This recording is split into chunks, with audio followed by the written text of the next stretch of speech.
Head to Whole Foods Market to jumpstart your January during our New Year boosting event with savings on feel-good favorites store-wide. Save on organic picks, wellness staples, and more all month long.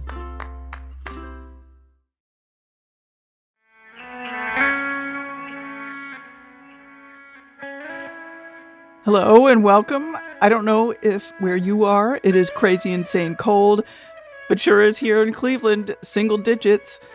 I cross-country skied on Monday and was loopy for the rest of the day and had 2 breakfasts on Tuesday. With the cold came spectacular, crisp sunshine, so I was happy to be outside regardless. How have you been handling winter cold or even just winter this year? I'd love to hear. This is Hear Her Sports, the female athlete podcast for everyone who loves stories by and about women. I am your host, Elizabeth Emery. In each episode, I introduce a female athlete or a woman in the business of sport. I talk to women from all over and from lots of different sports. They share what they learned from sport, tips that you and I can use in our own training. My guest today is not in the cold. Veronica Ewers grew up in a small town in the U.S., mostly playing soccer, and is now a professional cyclist living in Girona. The day we recorded, she had trained in shorts and short sleeves. Despite loving to ski, I am sure jealous of that. Cycling fans certainly know of Veronica, who rides for EF Education Oatly in a pink kit that I actually really love. She had stellar stage race results, including, just to name a few, at the Tour de France Femme avec Zwift, Giro d'Italia, and the Classica Femenina Navarra. Last season in 2024, Veronica decided to take a break from racing to fully recover from Red S. She tells us how she came to that decision, about the support from her team, EF Education Oatly, and the professionals who assisted her throughout the break to get back to health and to full training again. As I am recording this, Veronica is at a team camp, ramping things up to return to race full on in March at the Trofeo Ponente in Rosa. But she and her team are holding off on any expectations for her so that she can find out where she is and what kind of rider she is now. Veronica explains how all that is going, what taking time off was like, struggles, goals, and where she has improved her fueling habits. We also talk about women's racing right now, team chefs, and all the other staff at stage races, eating on the tour, lifting heavy, measuring food or not, and the cruelty of Red S. I hope you enjoy this one. I thought Veronica was really, really great. I'm pretty sure I'd have liked to have been on a team with her. In the conversation I'm sharing here today, she is open and generous with the experiences she had with Red S, cycling, and with lessons she has taken from deciding to tackle her recovery from Red S. Let's say hello to pro bicycle racer Veronica Ewers. But before we get going, if you enjoy this episode, subscribe to my newsletter for more on women's sports, training well, and being a stronger athlete. Find the sign-up link in the top blue bar on the website, hearhersports.com. Well, hi, Veronica. Thank you so much. I really appreciate you taking the time pre-season to talk to Hear Her Sports. Thank you so much. Thank you. It's an honor to be on this podcast. Oh, my honor. Can we orient ourselves just to get going? Where are you? And I mean that both physically and also in terms of, you're getting ready to start the season very shortly. Yes. Physically, I am in Girona, Spain. Like many of the women's peloton, I live here full time, and currently it is a lovely, actually today it almost hit 60 degrees outside, which was incredible. Oh, that's nice. Rode in short sleeves and shorts, or shorter bibs. I guess going into the season, I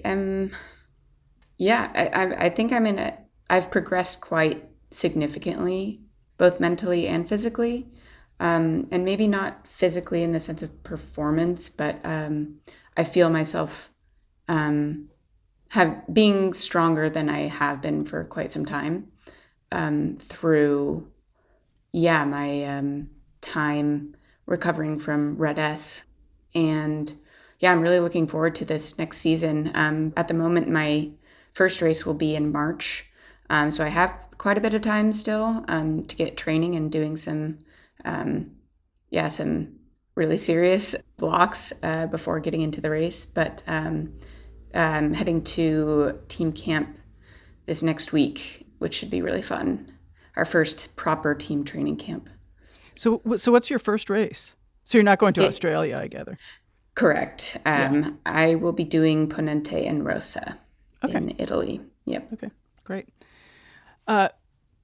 You said that you lived in Girona and that a lot of the women's peloton lives there. Describe that a little bit more. I mean, you really seriously, like, the entire peloton lives there?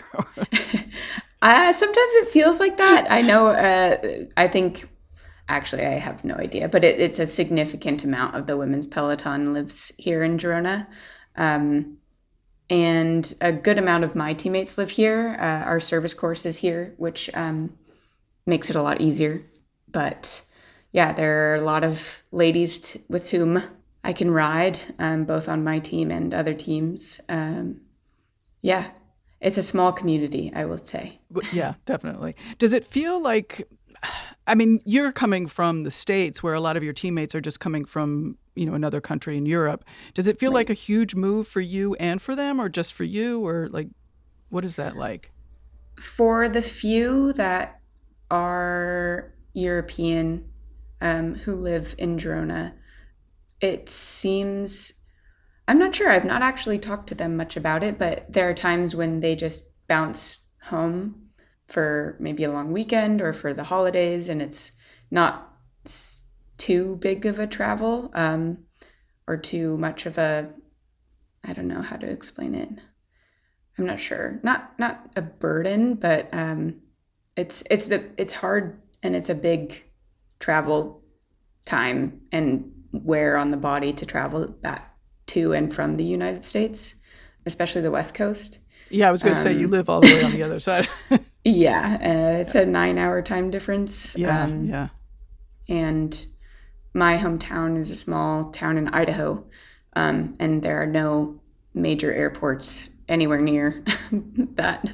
So it's quite a long travel time to get back. So it does feel a bit more significant for those of us from North America. There are several Canadians that live here, which is awesome. And there are a significant amount of Australians and New Zealanders here as well. Oh, that's a long travel. Yeah, so it's a big community of people from a very, very far country.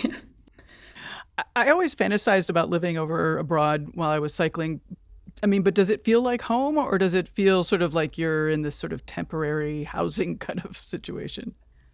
It changes. I think there are definitely some things I miss from home: friends, family, creature comforts. But I think, especially when I'm racing or having been gone for a long time from my place here in Girona, I just want to be back here because I guess I've created it to be more of a home in that sense. But it definitely changes, I think. And how fluent are you? Oh, I can get by with Spanish. They speak primarily Catalan here, right? Which I do not speak any of, but they can also speak Spanish, so I can usually get by with that. One of the things as a viewer, a fan watching on TV, I am always so amazed at how the peloton can speak so many languages. They'll often do interviews in 2 languages, one after another, and the athlete always seems completely comfortable. Yeah, I'm so blown away. I have several teammates where English is their second language, and some of whom I met several years ago when they didn't really know English that well. Oh, and wow. Just seeing their improvement in English is really, really cool.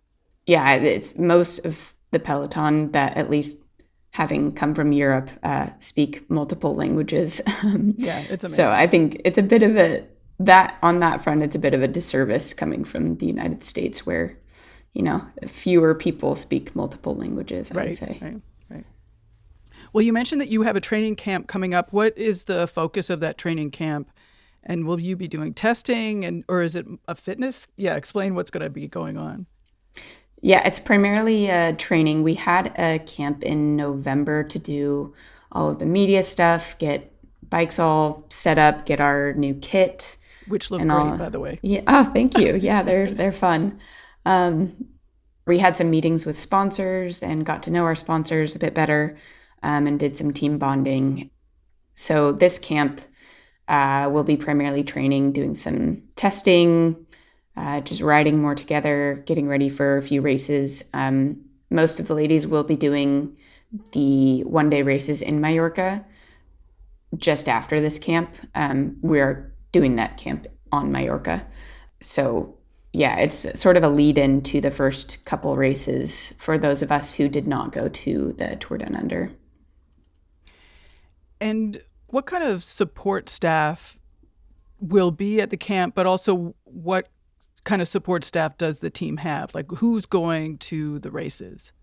Oh my goodness. I don't know if I could even list off the amount. It's incredible how many people are in the background. And I don't know if people viewing recognize how many people go into a race just from one team.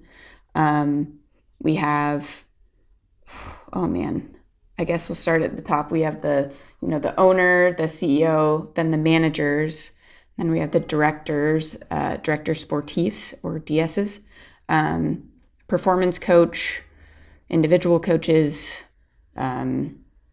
mechanics, bus drivers, soigneurs. Soigneurs are basically, they do everything. All of the dirty work, I guess, for lack of better words. They clean the cars. They most of them do massages. They do the grocery runs. They are the people that are on call pretty much constantly. And yeah, it's a very, very hard job, and I'm very grateful for them. And there's usually a team doctor as well present at the race. Oh man, I don't know if I'm forgetting anyone. I hope not. But we have some media people as well, which is very important also. Since we're talking about nutrition shortly, do you have chefs? Do you have nutritionists there? Those are the people I missed. Thank you for reminding me. Yes, we have team nutritionists as well as chef at usually the bigger races. Yeah, I feel very lucky that our team does have a chef because not all teams do. Really? Okay, interesting. Yeah. So, I mean, I assume I know what the chef does, but can my assumptions be true that they just cook everything, and are they making you snacks for on the bike too? They don't make the snacks for on the bike. I mean, sometimes if they make delicious pancakes at breakfast, we will take them for the ride. But they work with the performance team, which includes the nutrition staff or the nutritionists, to build a menu that best suits our training the next day or the current day training or the day before the race or the day of the race. So it's very calculated for what is provided by the chefs. Okay, so I want to get into this calculation. Are they giving, is everybody sitting down at the table and they're giving you a plate and then, like if you want seconds, forget about it, that kind of thing? Oh, no. Okay. Well, I'm quite sure some teams do that, but our team does not. We have sort of a buffet style. And some of us will work with the nutritionists specifically if there are certain goals in mind to they will weigh out their food, primarily the carbohydrates, to make sure they're getting enough. And it's funny. Yes, it's really funny because I think we usually view weighing food as, don't eat too much. But in this recovery also, I've noticed that a lot of it is, am I getting enough? It's to make sure that, especially with carbohydrates around training and before racing, it's really important to get enough And so the nutritionists will help build plans to ensure that we're getting enough. And so weighing out the food sometimes is helpful. I mean, I definitely jumped to the conclusion when you said that, like you were being controlled about how much you can eat. So super interesting. Yeah. There are some instances when that's also true. I've not experienced that being so strict on this team. There might be instances when you are trying to lean out, and so you have maybe a little bit of a deficit, and that's why you're also weighing food to make sure that you're staying pretty strictly within this nutrition plan. But I do believe it's more calculated, or more so that they're getting enough. Well, as a recent guest said, carbs are having a moment right now. So absolutely. Definitely. I'm glad to hear that. I mean, like I talked to you that I used to race, and I come from the era where, you were supposed to be thinner, always not eating. So I'm glad to hear that's changing a little bit. Yeah, I had a conversation with someone recently who said that when they were racing, or when they were involved in racing, they would always hear, go to bed hungry, go to bed hungry. Right. And now it's, don't go to bed hungry. You need to be full, not uncomfortably, but, you're fueling yourself to perform better. And I have definitely, fortunately, seen the difference. It's kind of a realization through my recovery. But Well, let's jump into the Red S. And you took a break, I think it was in June 2024, is that correct? Yes. Because you were recovering from Red S. Yes. And in our pre-recording conversations, you said that making the decision to recover from Red S was one of the accomplishments that you're most proud of. Can you maybe discuss that a little bit more? And also, how did you come to that decision to take the break, to start recovering from Red S? It was, it's, in order to get to Red S, or to that level, it took some time for me to be in a significant deficit. I had an eating disorder, and it is what caused the Red S. And I had been suffering with it for quite some time. And I hit a point at the end of 2023 where I said, this needs to stop. It's not sustainable. I'm not happy. It wasn't worth it. And my performance was not improving or doing anything. It was very stagnant. And just the behaviors were just very, they were just exhausting. And so, at the end of 2023, I made a lot of steps to recover from the eating disorder. But I also confirmed that I had Red S at the end of 2023 as well, due to having fractured my heel at the end of 2023, which is not normal, especially after only running once. So I learned that my bone density was significantly low, which was eye-opening for sure. And so not only had I made the decision to make some changes at the end of 2023, I was also more aware of the repercussions of my previous behaviors with the Red S diagnosis, I guess. Yeah. And so 2024, I went in, the team was incredibly supportive. They wanted me to improve mentally primarily. And so they gave me the space to focus on recovering while also racing. So I did not have as much pressure in races, especially to lead races. And with that, I was not performing at all. And I think the lack of performance was really, really hard for me to navigate. And so my mental health was getting worse, and my performance was just felt like it wasn't going anywhere, which was really frustrating when I was, improving my eating habits and recovering from the eating disorder and trying to recover from Red S at the same time. And racing. So, yeah, exactly. Right. That's so tough. it That was is so tough. Yeah, it was a lot. And I had a conversation with a couple of the management as well as the performance staff just about my mental health and my performance. And one of them recommended taking time off. And it was up to me to make the final decision. But I was really sort of blown away, I guess, that someone from the team would give me that opportunity to take the space to recover. So I ended up doing it, and it was really hard. I felt like I had let down myself, my teammates, my coach, because I just stopped. Yeah, that was really hard. But I think I've turned a leaf, and I think I am on a better path now. But I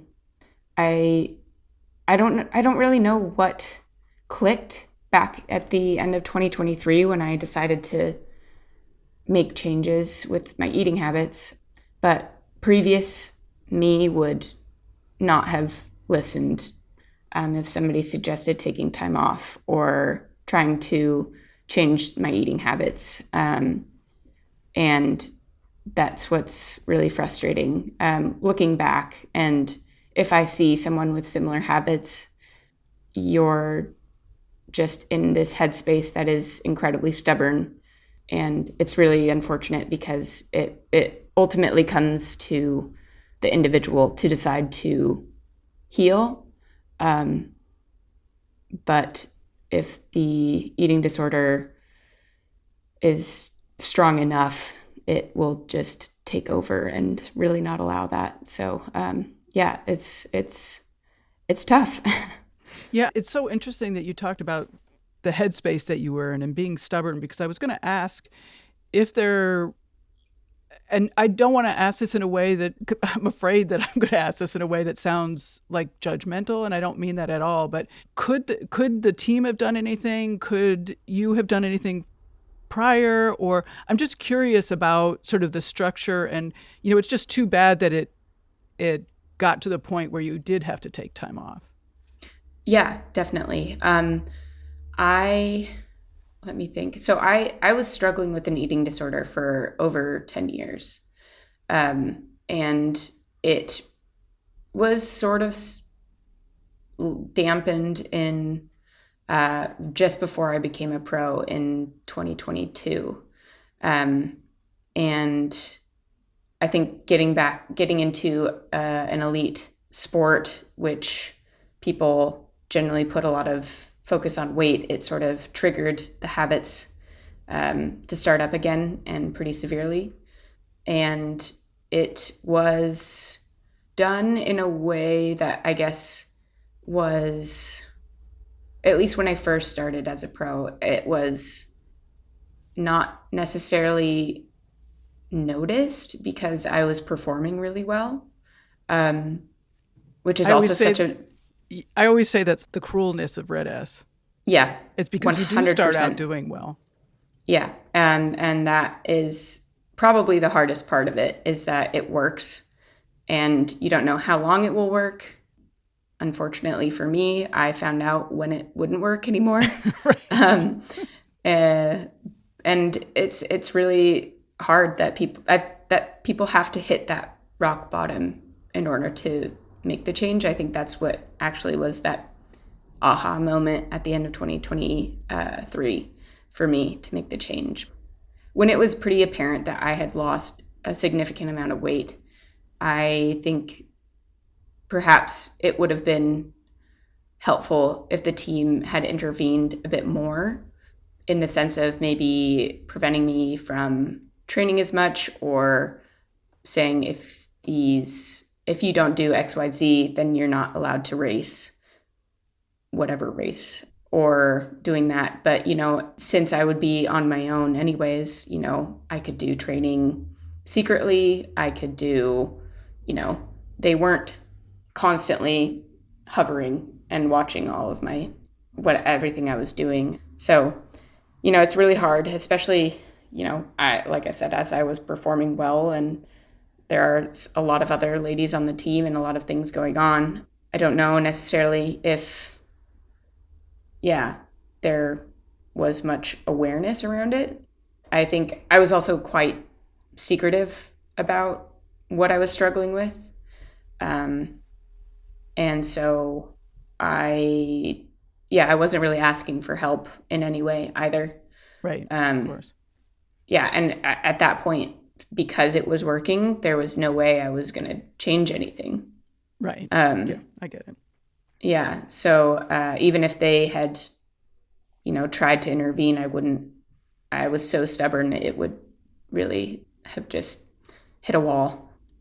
But I think this year, or in 2024, having the staff give me the space, even at the beginning of the season, giving me the opportunity to race, knowing that my performance would be hindered, but still giving me that opportunity to race with my teammates, but then also recognizing and meeting me where I was at when I was mentally really struggling and giving me that opportunity to take the space. I think that was the intervention that I needed in that moment. I just want to say that Red S is always going to catch up to you. I mean, right. Just for listeners, so that don't think that it's a really good idea to do for a while. And No. Yeah. I 100% agree, because it's never worth it.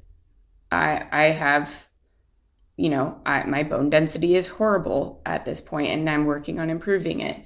And my reproductive health took a turn for the worse. So it's never a good idea to get to that point. And it really breaks my heart to see young women and even young men who are in that headspace and in that physical state, because I know what it's like to be there. It's hard to get out of it.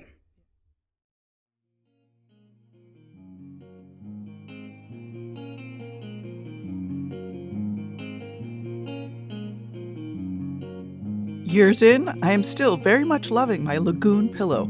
It's the best pillow I've ever had, and the customer support really helped me in the beginning when I wasn't sure that it would be. The folks at Lagoon Pillow explained that the pillow might need less filling or more, and because their pillows are customizable, I opened up the zipper, took out some stuffing, and voila! It's perfect! Lagoon's mission is to help you sleep really well so you can perform your best. And more than that, so you can stay healthy. Getting adequate sleep is essential for athletes. Of course it is, but also for long-term health for everybody. It's also just nice to feel good and rested every day. Lagoon pillows are made of high-quality materials so that they will last for a very long time. Lagoon is offering listeners 15% off one pillow when you use the code HHS15. Go to lagoonsleep.com/HHS15 to order. Be sure to take the sleep quiz to get the pillow ideal for the way you sleep. You can also find the link to order on the show notes page at hearhersports.com.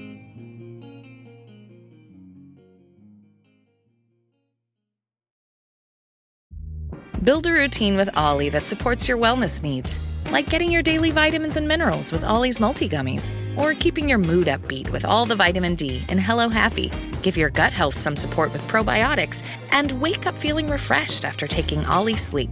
Do wellness on your terms. Find Ollie at a Walmart or Target near you, or at ollie.com. These statements have not been evaluated by the Food and Drug Administration. This product is not intended to diagnose, treat, cure, or prevent any disease.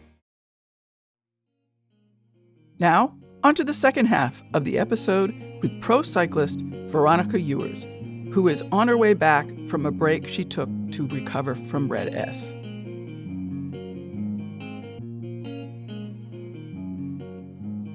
You mentioned that cycling is one of those sports where weight is super important, and that power to weight ratio.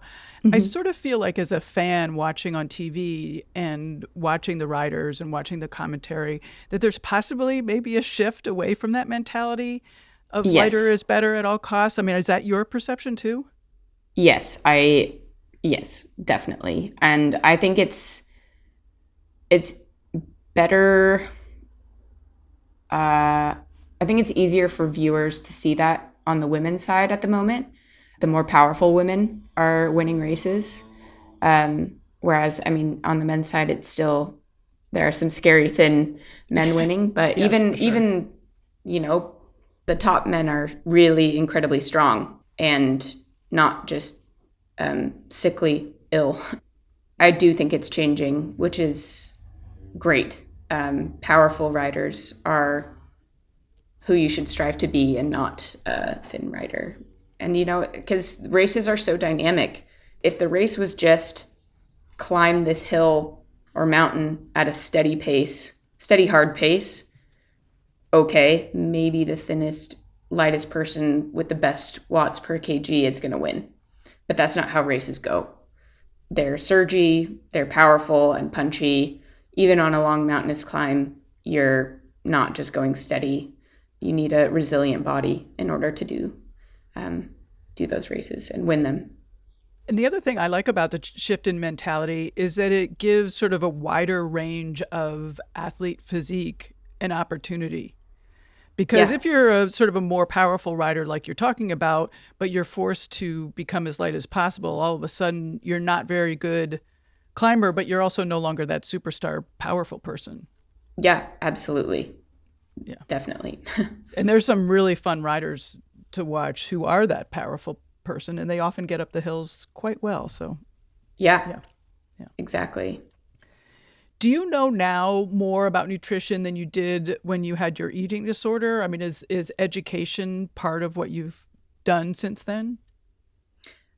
Some, yes. I think I'm constantly learning some, but I think I was well aware of the appropriate nutrition guidelines and what I should have been doing before, but I just chose not to do that.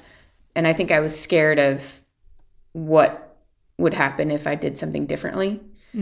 So that prevented me from doing anything, and that prevented me from, trusting the facts about nutrition. I built it up so much in my head before, but it only ended up better. And I think that is the worst part for so many people, is the fear of the unknown. And worst case scenario, I catastrophized in my head constantly. And in my head, everything was going to go poorly. But it has only really improved, having taken, this time to heal and to follow nutrition guidelines and to learn more in some ways about nutrition, but mostly, fueling myself well based on the guidelines provided by my dietitian and, facts around performance nutrition. Yeah. What was your break like? Oh, what did I did a lot. The first bit of time I traveled quite a bit with my parents throughout several countries. We went to Turkey, we went to Hungary and Austria and Croatia. And then I went back to the US for the rest of that time. So that was August through to beginning of November, which was really nice, I will say. I spent most of my time in Seattle, which is where I was based before moving over to Europe. And I've not been able to experience a Seattle summer for several years. And I honestly don't think there's a better place in the world to be than Seattle during the summertime. So it was really great to be there during that time, or just at the end of it. And then seeing the seasons change there was great as well. But I was able to see some good friends while I was there and spend some time with family. yeah, it was really nice. I don't get to see my younger brother very often, and I got to spend a good amount of time with him, which I really needed. Yeah, that was mostly it. I did some training, but not very much. When did you start training? I was told I could and should lift and lift heavy. So I started a lifting program while I was traveling in Europe with my parents, and that was primarily for improving my bone density. So I had a plan from the team that I was following that was consistent through my entire time off and had helped not only my bone density, but helped improve my muscle mass as well. And then I think, I want to say end of August, beginning of September, I was able to start doing some smaller rides during the week. So that was maybe riding twice a week, maybe 3 times a week, but nothing structured. It was just chill rides with friends. So yeah, that was pretty much it. That's a long time off, like off. Yeah, it was, it was a lot. But that's awesome. I was pretty surprised at how quickly it sort of came back once I was able to get more into training. Yeah. So how did you figure out when to start training again, and what did you notice as you did start training? So I guess I'll sort of take a step back. When I took the time off, I guess back at end of 2023 into 2024, I decided I needed to make all of those changes. And through the next couple months after making that decision, I was able to build a support team around me who I'm immensely grateful for. The team doctor, my coach, my therapist, and my dietitian, who all communicate with each other on my behalf and with whom I communicate pretty frequently. Without their support and guidance, I would not be where I am right now. And I think I'm very fortunate to have been able to have that support team, because each of them are absolutely incredible. So I was sort of given, with the support team, I was able to, or they sort of, gave me the green light on what I was able to do. And based on my improvements mentally as well as physically with, for example, blood results, I was able to increase training from there. That's interesting. Yeah. Yeah. So you get back to training and getting back on the bike. Did you notice a difference in how you felt because you were fueling better? Yeah. I mean, I was energized through the whole ride. And I mean, even just an endurance ride, afterwards, I was like, I could ride for another hour maybe, or, I wasn't completely wrecked after even an endurance ride. And I was able to, go grab a coffee with a friend, go on a walk afterwards if I wanted to. I was much more, resilient, I think. But I guess on the bike and physical performance side, maybe it wasn't as drastic of something that I noticed. But I think the biggest change has been my mentality and my mood. When I was in my worst in 2022 and 2023, I isolated myself all the time. And now I feel like I can be out with friends more often. I'm actively asking other people to grab a coffee or have dinner. So I think that has been the most noticeable change. But I definitely notice improvements on the bike and just resiliency, especially with now that I'm able to do intervals and whatnot and efforts. I feel I'm more consistent with those, and it's been really fun to see. Before I got sick, I was doing, I'd had a good amount of training leading up to that point. And by sick, I mean this last week I got a little bit ill. But before that, I was training pretty well, and I was honestly seeing improvements from when I first started doing intervals to the last time I was doing intervals in that block. My power was increasing throughout that time. And that's because I have been fueling well. And obviously, when you fuel well, the quality of your workouts improves, and that's when the adaptations occur. And that's when you get stronger. Are you noticing differences in, like sleep and things like that? I'm wondering just if recovery is improving a lot. Definitely. I've been sleeping a lot better. And yeah, I don't feel as fatigued as I had been before. I also am much better about taking that recovery because in the past I would try and do more and just more. And whether that be more riding than I was prescribed for training, or walking significant amounts off the bike, or just trying to do extra constantly. But now when I have a recovery day, it's, I'm on the couch for a long time. And that's really important for both the body and the mind. One of the things that I changed recently is just to eat better on the bike. And that really helped me. I'm just wondering if there are any things that you've done very specifically that you think has helped you the most in terms of the fueling.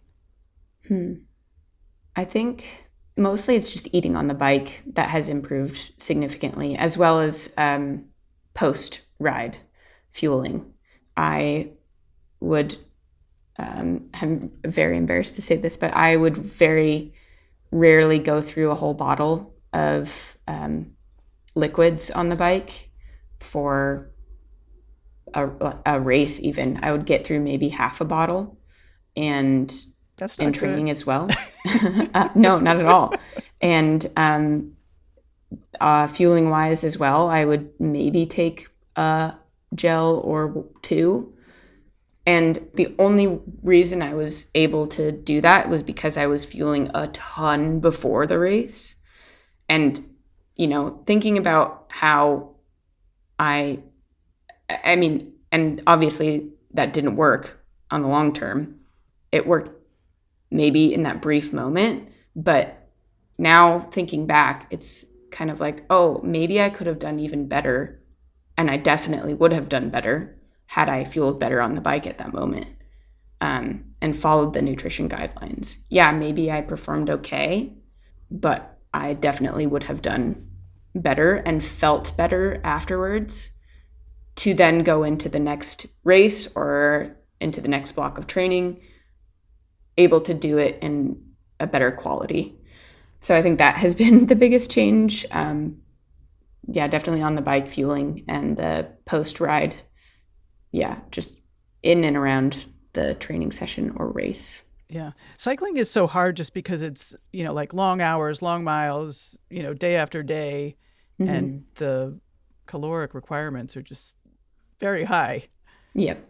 Yeah. What are your goals now? And have they changed? Are they different now since you've taken the break, from before? Not necessarily. I'm anxious and nervous and excited to see, what a healed Veronica's body can do, and what kind of rider I might be. So I think, I'm going into this season a bit open-minded to where I might be in races, whether that be more of a punchy rider, maybe I'm still a good climber, maybe a bit of both. maybe I'm a sprinter. I don't have the sprinter's mentality. There's no way. But yeah, it's exciting. But, I have those expectations in the back of my mind of, wanting to be one of the top riders and being able to perform at or better than where I was in 2022 and 2023. Those are definitely goals, but I'm, trying to trust the process at the moment. And that has been a lot easier because of my support team, who constantly believe in me and tell me that they believe in me when sometimes I don't, when I'm questioning myself at times. Yeah. How does that sort of trust and process work within the team? I mean, you have some really great riders on the team. Mm-hmm. It looks super strong for this coming year. So how does your, not knowingness fit into that, and how will goals be made for you in terms of, where you fit in the team? Yeah, I think I'm incredibly, my whole situation, how this worked out is incredible. I am so grateful because I'm coming into a team that, like you said, is incredibly strong. Now I have the opportunity to go into races once I'm able to race, not having the pressure of being a race leader, and, being able to help my teammates who are the race leaders do their best and succeed in the best way that I can. And then through that, I'll learn more about what kind of rider I can be. And I think that'll just take a lot of time. But because of how strong the team is, I'm fortunately have been given that time to learn more about, where I'll be. Right. Cool. One of the things I wanted to talk to you about today in regards to the food is, at the Tour, for example, or any of the long stage races, how are you keeping up with the food, and how do the chefs fit into that? And, what's it like to stay properly fueled? As I just said, the caloric requirements are just so incredibly high, particularly if you're doing a race of that stress and that length and that difficulty. Mm-hmm.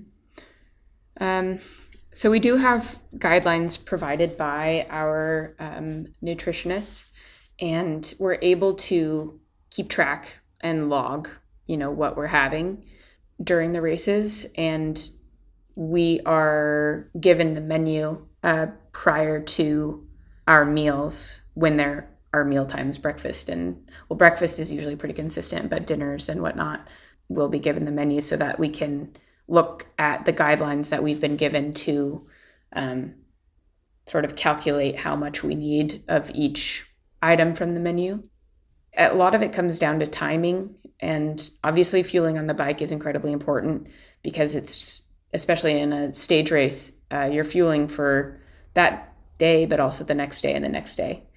So that's really important. And then also the post-race, immediately getting something at the finish line, and then you get into the bus, you shower, and then you have your post-race meal that the soigneurs create or build up. It's normally just rice and chicken, super simple.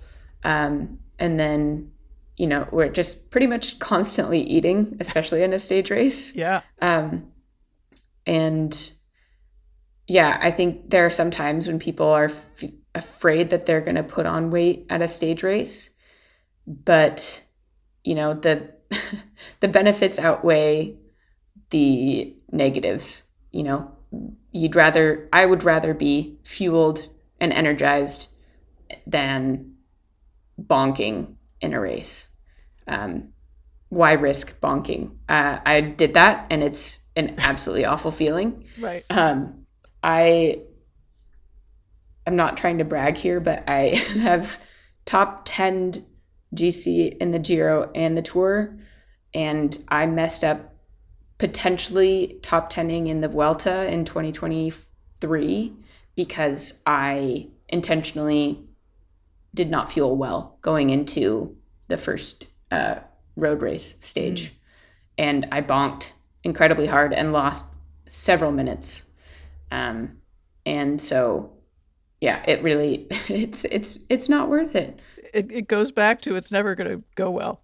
No, it won't. Yeah. I remember when I was racing the tour that, like getting so fed up with eating, like breakfast would come and you'd sit down at the table and just think, I can't do it again. Yeah.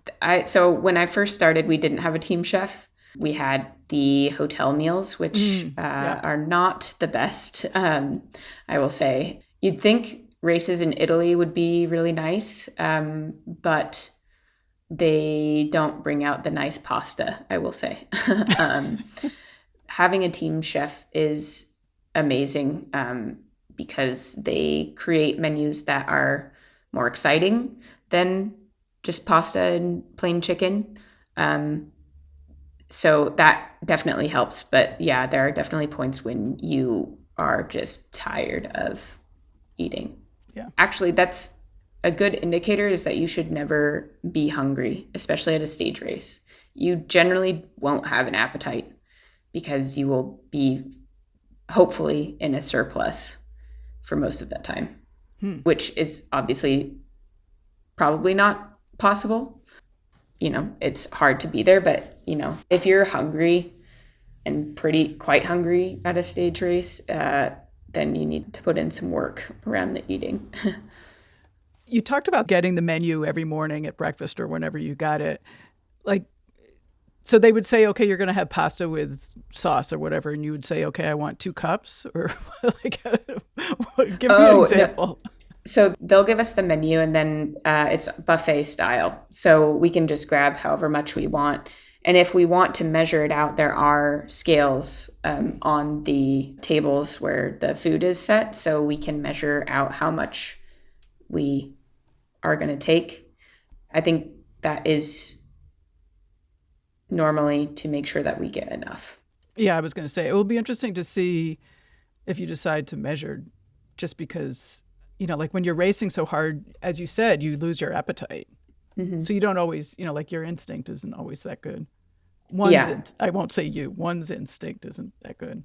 Yeah, definitely. And, for now, I have spoken with my dietitian and we know that measuring might not be the best idea at the moment. But there will be a time in the future when it works.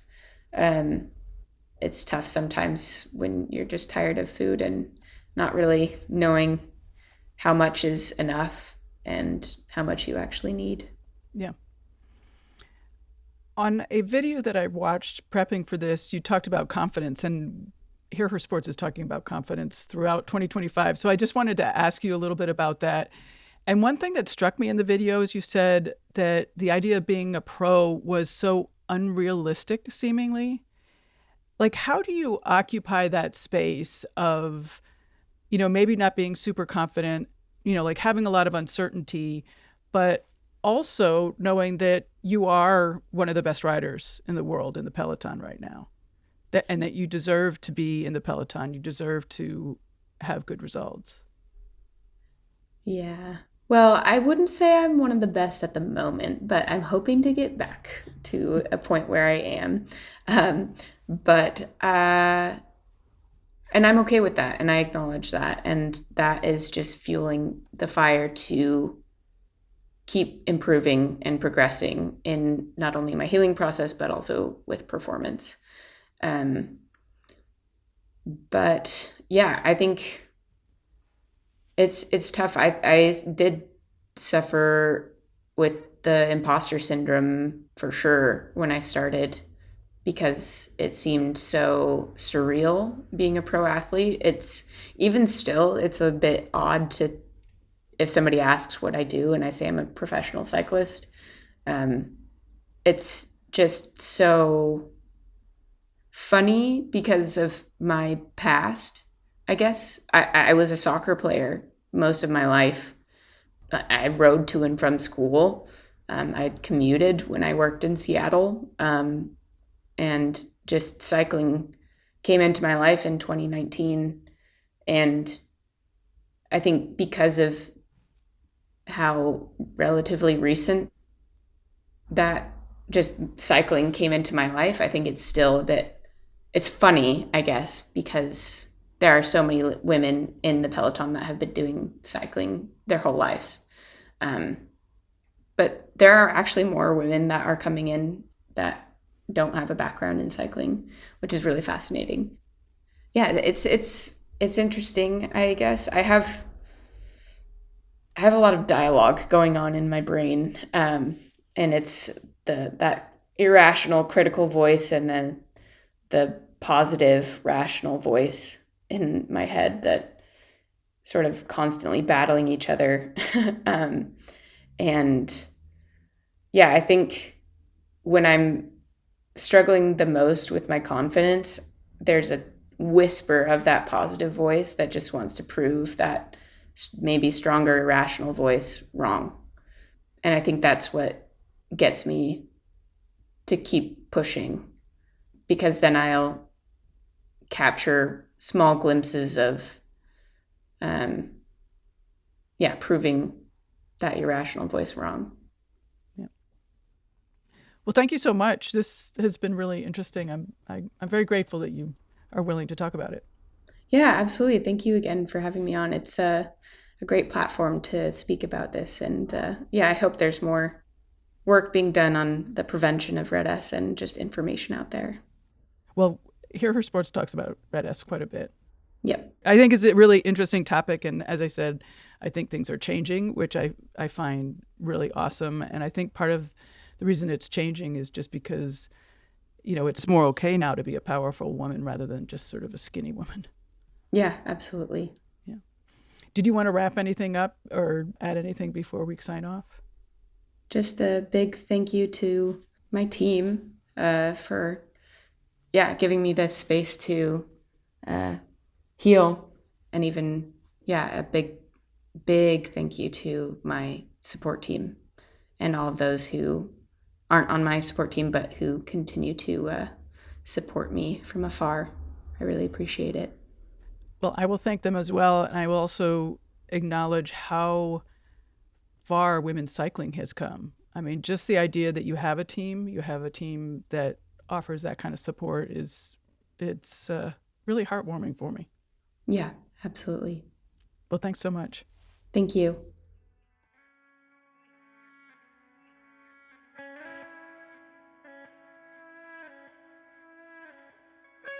And that's it for this week's episode. I hope you enjoyed hearing from Veronica Ewers, a professional cyclist on EF Education Oatly.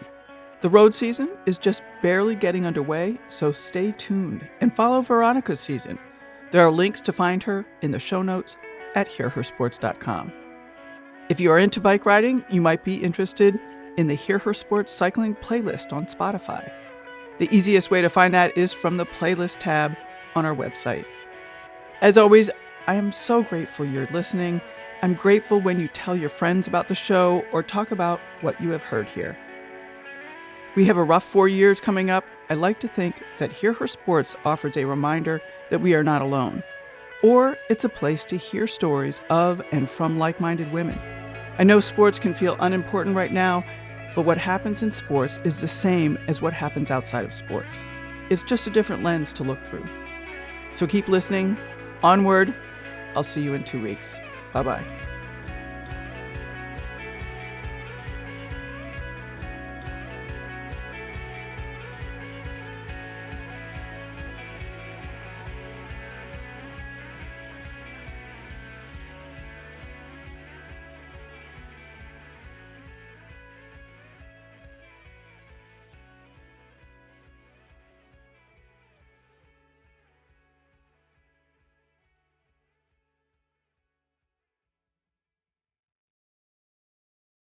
Have you ever wanted to know how to win a Formula One Grand Prix? I mean, really know. Know about the driver tactics from the cockpit, the strategy calls from the pit wall, and even the mind games in the paddock. There's a lot more that goes into winning a Grand Prix than just 90 minutes of racing. So every week on the F1 Strategy Report, we're taking a deep dive into the decisions that shape every result. Hey there, my name is Michael Laminato, and every week I'm joined by an expert guest from the paddock to talk through the big calls that won the race and the missteps that resulted in bitter defeat. Before every race, we'll look back at the previous year's result and consult the current form guide, and we'll be in your feed after every Grand Prix dissecting the outcome and what it means for the championship. So for your regular hit of Formula One analysis, subscribe to the F1 Strategy Report wherever you get your favourite podcasts. The Strategy Report is a Beer Mogul podcast on the Evergreen Podcasts network. My name's Michael Laminato, and I'll catch you after the checkered flag.